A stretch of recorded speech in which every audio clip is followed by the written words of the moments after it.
Alors ça, c'est le canapé qui plaît aux mamies, mais aussi aux amateurs de style rétro vintage. Salut et bienvenue sur Canapé TV. Aujourd'hui, une petite review consacrée au canapé Ekena 7 de chez Ikea. Je sais ce que tu te dis, Est-ce qu'il va pas me raconter des bêtises celui-là? Je vais te présenter les points positifs et les points faibles fréquemment mentionnés dans les avis clients dans l'ensemble de ce produit, donc au sein de ce modèle du canapé Ekena 7 bien sûr. Alors, je commence comme d'habitude par les points positifs du canapé. Ce qui revient constamment, c'est surtout son côté design rétro-scandinave. Il est très apprécié.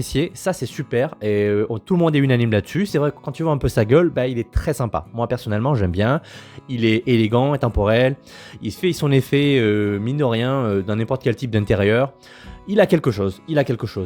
Ensuite, il convient parfaitement aux petits espaces, notamment dans son 2 places, parce qu'en fait il existe aussi en 3 places et en déclinaison fauteuil.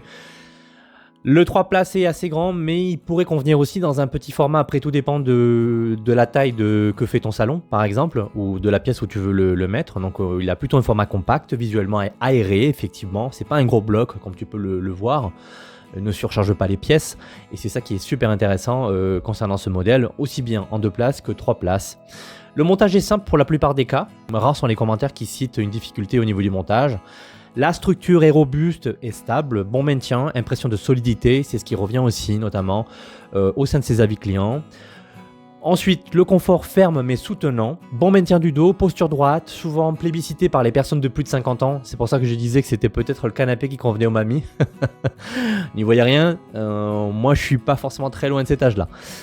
Alors ensuite, un bon rapport qualité-prix pour le style proposé. Alors, il est à combien chez Ikea actuellement? Donc le 2 places est à 379 € et le 3 places à 449 €.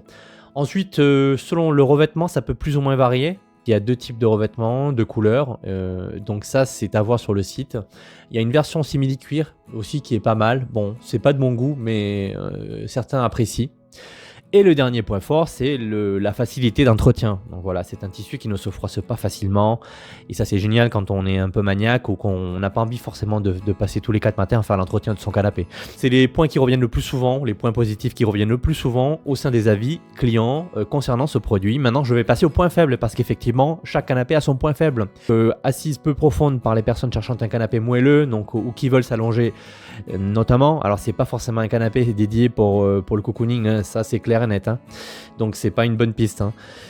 Le tissu non déhoussable, difficulté à nettoyer en 4 tâches, donc même s'il est facile d'entretien, effectivement en 4 tâches, donc ça peut être compliqué donc de nettoyer et de l'entretenir. Il n'est pas déhoussable, donc pas possible de le laver en machine, donc autant le protéger avec un plaid ou quelque chose, ou le traiter avec un traitement anti-tache.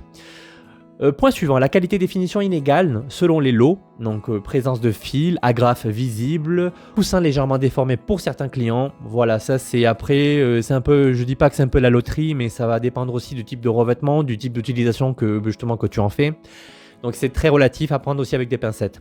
Point suivant, les problèmes de visserie ou d'ajustement au montage signalé occasionnellement. Alors bon, encore une fois, le montage est simple, effectivement, mais ça ne veut pas dire qu'il n'y a pas des petits soucis, des petites mésaventures, entre guillemets. Donc voilà, après à voir si tu es bricoleur ou pas, ça dépend de ta sensibilité avec ce genre de montage.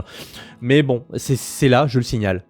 Le point suivant, c'est la hauteur d'assise jugée un peu élevée pour les personnes de petite taille. Alors, ce qui peut être un point fort pour les personnes âgées, justement le fait d'avoir une assise, donc une hauteur d'assise intéressante, donc et malheureusement considéré comme un point négatif pour les personnes à un petit gabarit.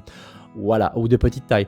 Pour moi, c'est pas un problème. Moi, je préfère avoir une assise un peu plus haute qu'avoir un canapé beaucoup trop bas où il est parfois compliqué de se lever. Et le dernier point négatif, c'est la sensation de fragilité sur la mousse ou le bois dans certains cas. Voilà, notamment le modèle 2 places, principalement, c'est celui qui est cité. Donc ça, je peux pas te le dire. Moi, personnellement, je l'ai pas acheté, je l'ai pas testé sur le long terme.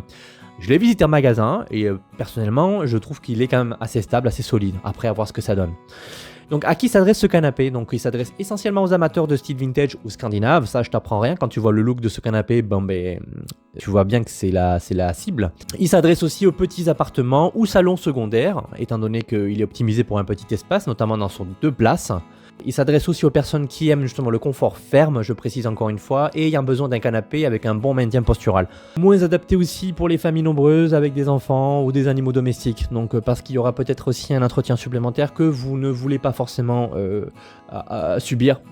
En soi, c'est un canapé qui est assez correct, il divise aussi, mais c'est un bon modèle, donc à considérer. Voilà ce qu'il fallait savoir sur le canapé Ken 7 de chez Ikea. Donc quant à moi, je te dis à très bientôt. N'oublie pas de liker, t'abonner, de laisser un petit commentaire, et voilà, ça fait toujours plaisir. Je te dis à la prochaine.